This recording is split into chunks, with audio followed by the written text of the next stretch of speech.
계엄령 선포 이후 불확실성 확대와 경제 하방 위험을 파급 효과와 대응 방안 중심으로 발표하게 된 13조입니다. 목차는 이러합니다.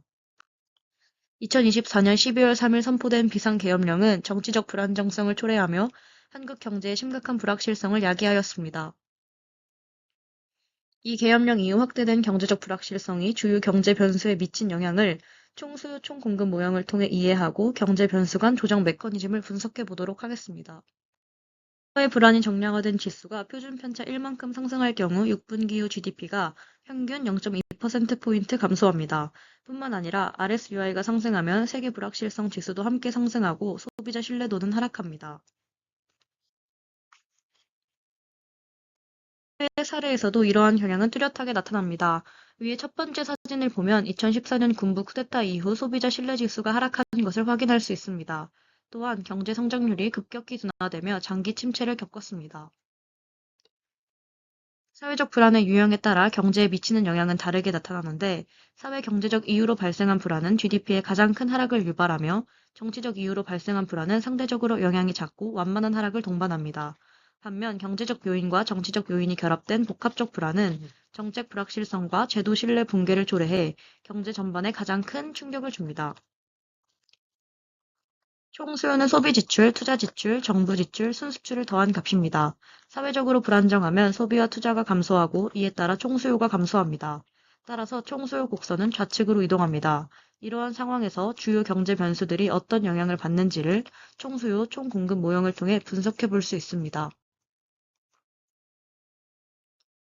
총수요 곡선은 물가 상승 시 실질 구매력 감소와 이자율 상승으로 인해 소비와 투자가 줄어드는 자산 효과와 이자율 효과 때문에 우하향합니다. 단기 총공급 곡선은 명목임금이 경직적이라는 가정하에 우상향합니다. 이때 총수요 곡선과 총공급 곡선이 만나는 지점이 단기 균형점이며 해당 지점에서의 물가 수준과 산출량은 각각 단기 균형 물가와 단기 균형 산출량이라고 합니다. 장기 총공급 곡선은 명목임금을 포함한 모든 가격이 신축적이라는 가정하에 수직 형태를 가지며 물가 변화가 실질 변수에 영향을 주지 않기 때문에 장기에서는 잠재 생산량이 일정합니다. 단기 균형점이 장기 총공급 곡선 위에 위치하면 경제는 장기 거시경제 균형 상태에 있다고 봅니다. 단기 상황에서 변수와 이에 따른 영향을 알아보겠습니다. 공급 측 요인이 일정하면 총수요 감소는 구매 의지 약화를 의미합니다.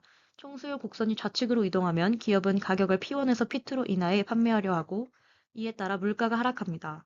실업률을 보면 소비 투자가 위축되어 기업 수익이 약화되면서 고용 감소 및 실업률이 상승합니다. 경제적 불확실성이 외국 투자 감소를 유발하면 원화 수요는 줄고 환율은 상승합니다. 경제 상황에 따라 금리 조정이나 동결 등 다양한 선택지를 가지는 이자율을 보겠습니다. 경기 부양을 위해 금리를 낮추면 투자와 소비가 증가하지만 무작정 인하는 부채 증가와 인플레이션 우려를 초래할 수 있습니다.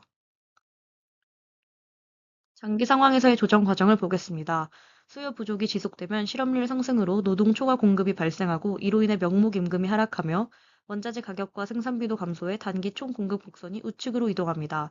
이 과정에서 산출량은 잠재 생산량으로 회복되고 실업률도 자연 실업률 수준으로 돌아갑니다. 회복이 원활하지 않고 재정 악화가 지속되면 자본 유출과 외환 보유액 감소, 환율 변동성 확대가 심화됩니다. 실업률 상승이 장기화되면 빈곤 심화와 사회 불안정이 커지고 정부는 실업급여와 복지 지출을 늘려 재정 부담이 가중됩니다. 이는 경제위기 대응 능력을 약화시키고 국가 신뢰도를 떨어뜨릴 위험이 있습니다. 그 다음으로 비상계엄 이후 우리나라 주요 거시경제 지표가 어떻게 변화했는지, 그리고 이를 과거 외환위기, 글로벌 금융위기와 비교했을 때의 유사점과 차이점에 대해 설명드리겠습니다. 첫 번째로 GDP 변화입니다.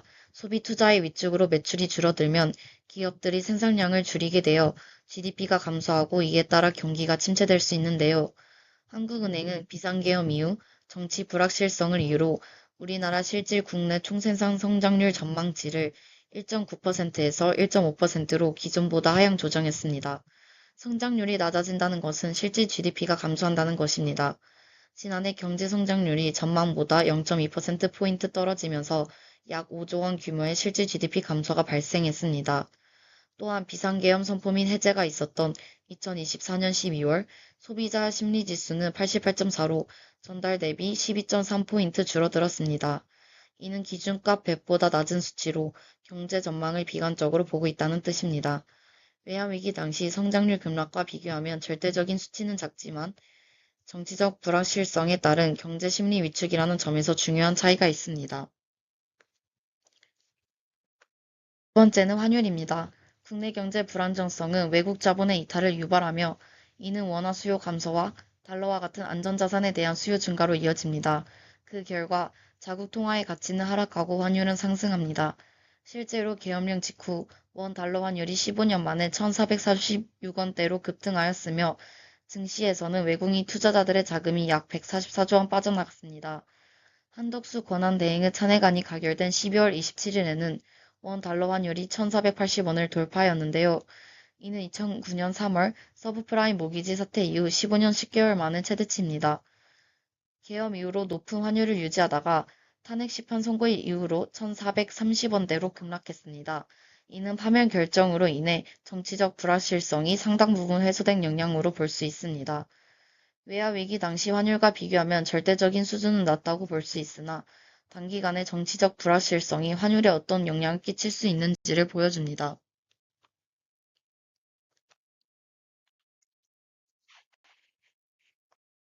세 번째는 물가입니다. 불확실성이 확대되면 총수요가 감소하기 때문에 기업이 제품 가격을 올리기가 어려워져 물가가 하락하는 게 일반적인데요. 계엄령 이후 우리나라 물가는 상승했습니다. 한국은행은 2025년 소비자 물가 상승률을 1.9%로 전망하였으나 지난해 9월부터 4개월간 1%대에 머물렀던 소비자 물가 상승률은 2025년 1월부터 2%로 올라섰고 3월에도 1.1%대를 기록했습니다. 이는 환율 상승과 국제 유가 상승 등의 영향으로 분석됩니다. 또한 계엄령 이후 물가 상승은 금융위기 소비자 물가 상승률과 비교하면 상대적으로 안정적인 수준이라고 볼 수 있습니다. 네 번째는 실업률입니다. 소비심리 위축으로 기업 매출이 줄어들기 시작하면 기업들이 채용을 줄이거나 구조조정을 실시해 인건비를 줄이려는 움직임이 나타납니다. 따라서 일자리가 감소하고 실업률은 상승할 수 있는데요. 실제로 2024년 취업자는 12월에만 5만 명 넘게 줄었는데 월별 취업자 수가 감소한 건 약 4년 만입니다. 12월 실업률도 전년 동월 대비 0.5% 상승한 3.8%를 기록했습니다. 또한 2024년 11월까지 570만 명대를 유지하던 자영업자 수는 2025년 1월에 550만 명으로 감소하기도 했습니다. 계엄 이후 실업률 상승은 외환위기와 비교하면 상대적으로 완만한 변화이지만 정치적 불확실성이 고용시장에도 영향을 미칠 수 있다는 것을 보여줍니다. 마지막으로 외환위기, 금융위기, 최근 계엄령 사례를 비교하면 정치적 불확실성은 단기적 경제 충격을 일으키지만 외환위기나 금융위기 같은 경제구조 불안은 장기적이고 구조적인 타격을 준다는 것을 알 수 있습니다. 마지막으로 계엄령 이후 정부의 경제정책 대응 분석에 대해 설명하겠습니다. 먼저 통화정책과 그 효과성입니다. 통화정책으로는 기준금리를 조정하는 것이 있는데요. 기준금리 인하는 이자 하락을 통해 가계와 기업의 자금 조달 비용을 줄이고 소비와 투자를 촉진하여 총수요가 확대되며 왼쪽 그림과 같이 총수요 곡선이 우측으로 이동합니다. 왼쪽의 그림은 기준금리가 하락할 때 단기적으로 나타나는 총수요, 물가 변화, 그리고 경기를 나타내는 실질 GDP 변화를 나타낸 것입니다. 총수요가 증가하여 균형이 E1에서 E2로 이동하며 시간이 지남에 따라 장기 균형점인 E3에 도달하는 것을 볼 수 있습니다. 또 다른 통화정책으로는 정부가 환율 안정을 위해 외환시장에 개입하는 것입니다. 국내 정세가 혼란스러우면 원화 가치가 하락하여 환율이 폭등하고 외환 수급이 불안정해질 수 있는데 이때 정부가 시장에 외환 공급이 증가하도록 유도하여 원화의 가치 하락을 방지하고 환율의 급등을 억제하는 것입니다.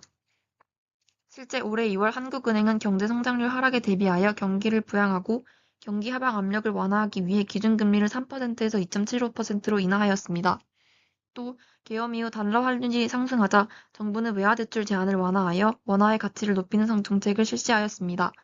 기준금리의 조절으로 실질 GDP 증가, 경기 부양, 자산시장 활성화, 원화 약세에 따른 수출 경쟁력 강화 등의 단기적 효과를 기대할 수 있으며 외환시장 개입으로 외환시장 불안의 완화, 수입 물가 안정을 통한 인플레이션 압력 축소 등의 단기적 효과를 기대할 수 있습니다.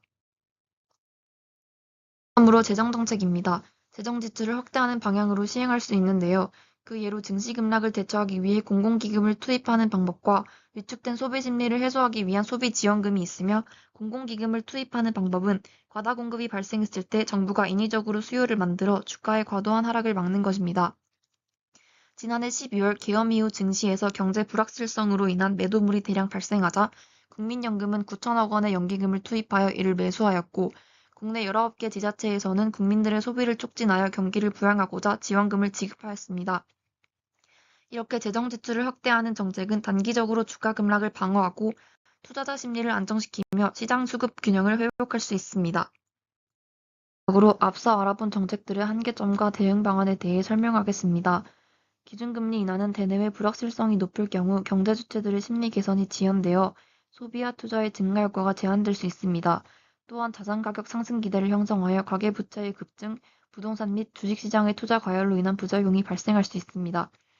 무엇보다도 중요한 문제는 한국은행이 기준금리를 인하하면 미국과의 금리 차이가 벌어져 외국인 투자 자금이 빠져나갈 수 있다는 것인데, 실제 이번 기준금리 인하로 한국은행의 기준금리는 2.75%로 떨어졌고 미국의 기준금리 상단인 4.5%와 차이가 더욱 벌어졌습니다. 이렇게 미국과의 금리 차이가 벌어지면 외국인 투자 자금이 높은 금리와 수익을 쫓아 빠져나가며 환율이 상승함에 따라 수입 물가가 상승합니다. 이러한 한계를 극복하고 장기적으로 효과를 지속하기 위해서는 정치적 안정과 제도 신뢰 회복 등을 통한 불확실성 완화, 소비 진작을 통한 재정 지출 확대, 총부채 원리금 상환 비율 규제 강화와 같은 정책 대응이 필요합니다. 또한 미국 연방준비제도의 금리 조정 여부까지 고려해가며 기준금리를 정해야 합니다.